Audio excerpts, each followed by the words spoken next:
ብሩኬ በጣም ተናዶ ነው ከቤት የወጣው። አይታችሁት ከሆነ ፊቱ ራሱ እንዴት እንደሚያስፈራ። ፍፄ ዝም ማለት አልነበረብህ፣ ማስቆም ነበረብህ። ምክንያቱም እንደዛ ተናዶ መኪና ሲነዳ የሆነ ነገር ቢገጥመው ጸጸቱ ለእናንተ ነው። ሰላም የኔ ውድ ቤተሰቦች እንዴት ናችሁልኝ?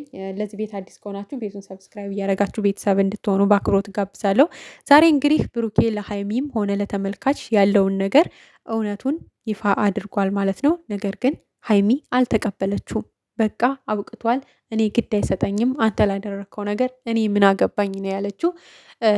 በቃ በሚያሳዝን ሁኔታ አንዳቸው ሲመለሱ አንዳቸው በቃ ንዴታቸው ይመለሳል ማለት ነው። አንዳቸው ወደ ጥሩ ነገር ሲመጡ አንዳቸው ይነሳባቸዋል እና እንደዚህ እያሉ እስከ መቼ ሊቀጥሉ እንደፈለጉ እኛ አናቅም። በጣም አሁን ላይ የሆነ አለ አይደለ መስመር እየሳተ ይመስለኛል የነሱ ነገር። ምክንያቱም በተደጋጋሚ አንዱ ሲመለስ አንዱ እየተነሳበት ነገሮች እየተበላሹ ነው ያሉት። መልእክቴ አሁን እዚህ ጋር ለሀይሚ ነው። ሀይሚዬ አንቺ ሴት ልጅ ነች። ሴት ልጅ ብዙ ነገር በብልሃት ማለፍ ትችላለች። ነገሮችን ረጋ ብለሽ ብታስቢና ልጁን ብትመልሹ ጥሩ ነው ብዬ ነው የማስበው። ምክንያቱም ነገ ዛሬ ይሄ ለቀልድ የተሰራ የአንችን ስሜት ለማወቅ የተሰራ ቪዲዮ ነው። እየነገረሽ ነው ቁጭ አድርጎ ካሜራማን ይዘን ገብተን ቪዲዮ ተሰርቷል። ከዛ በፊት ቪዲዮ ወደ አንቺ ከመለቀቁ በፊት ቪዲዮ አለን፣ ያን ነገር ማየት ትችያለሽ ብሎሻል።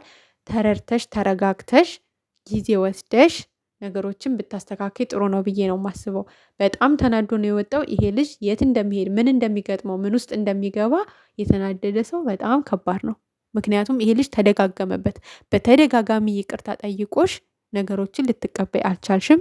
እሱም እንደዛው። እስከ መቼ እንዴ እናንተ ምን ሆናችኋል? የሆነ ችግር እስከሚደርስባችሁ ነው እንዴ በንዴት? ወይስ አንዱ የምር ቁርጥ ምርር ብሎት ቆርጦ በቃ አልመለስም በቃኝ በቃሽኝ በቃኝ እስከምትባባሉ ነው እንዴ የምትጠብቁት? ምን እየሆናችሁ ነው? የእውነት ፍቅር ካላችሁ በቃ ተመለሱና እንደ ድሯችሁ ሁኑ። ስራም ከሆነ ደግሞ በዚህ ልክ ተመልካችን አታስጨንቁ። ምንድን ነው? ምን እየሆናችሁ ነው እንዴ?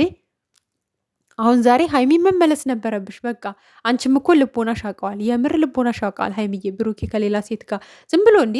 በነገራችን ላይ ሰው ዝም ብሎ ካገኘው ሴት ጋር ይተኛል እንዴ?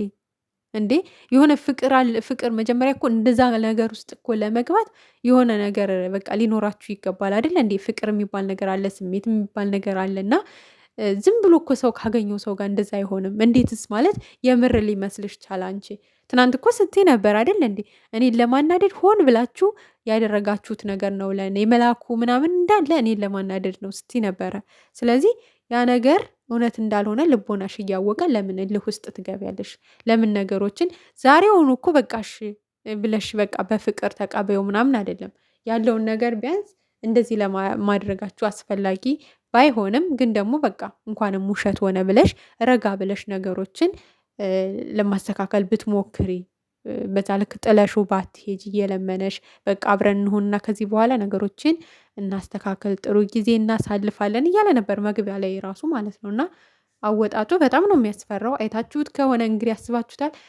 አብሳላት ከሀይሚም ጋር አትግባባም፣ ከፍፄ ጋር አትግባባም፣ ከማናቸውም አያውቋትም ሲጀመርም ማለት ነው። እና አብሳላትን እንኳን ነይ ላድርስሽ ወደ አመጣውበት ቦታ ወይ ደግሞ ነይ ወደ ቤትሽ እንኳን ላድርስሽ ነይ ልሸኝሽ እንኳን አላላትም። እዛው ቤታቸው ጥሏት ነው የሄደው።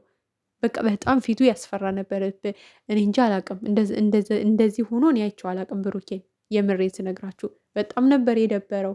ምክንያቱም ትቀበለኛለች ብሎ አስቦ ነበር። እውነቱን ስነግራት ቢያንስ ያለውን ነገር ለመረዳት ትሞክራለች። ይሄ በአንድ ደስተኛ ሆና ባትመለስም ነገሮችን ደግሞ ለመረዳት ትሞክራለች የሚል ሀሳብ ነበር የነበረው። እንደጠበቀው አልሆነም። ከዚህም በፊት በተደጋጋሚ ተደጋግሞበታል። አሁን ይሄ ልጅ አይፈረድበትም።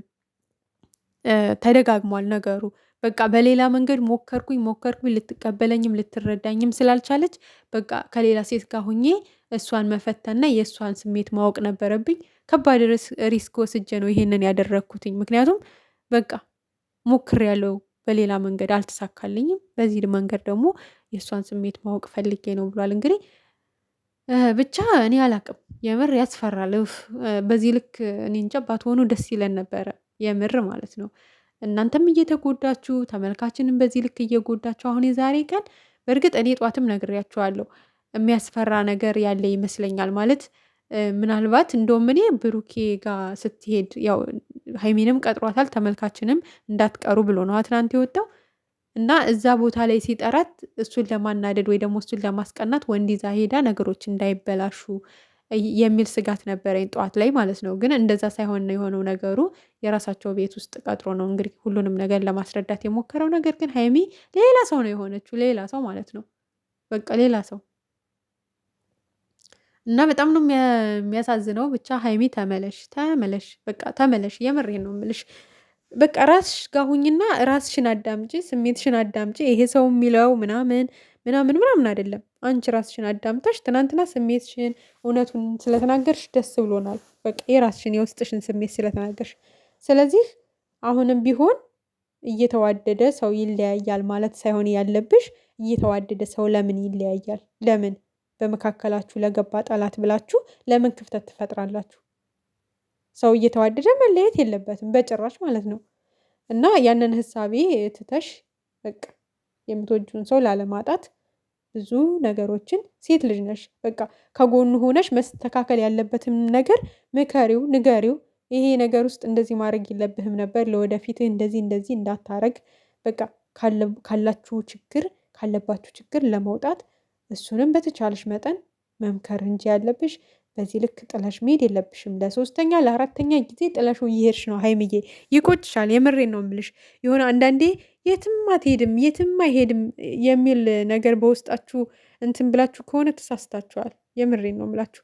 የሆነ ሰው ነገሮች ሲደጋገምበት ሊቆርጥ ይችላል እና ከባድ ነው አወጣጡ። የብሩኬ በጣም የሚያስጠላ ስሜት ውስጥ ነበር የነበረው። በጣም ማለት ነው። በጣም ከፍቶት ደብሮት ሁላ ነው የነበረው እና ሀይሚዬ ብትመለሽ ጥሩ ነው ብዬ ነው የማስበው። እኔ እንጃ አላቅም። ብቻ እግዚአብሔር ይጠብቀው። አወጣጡ በጣም ነው የሚያስፈራው።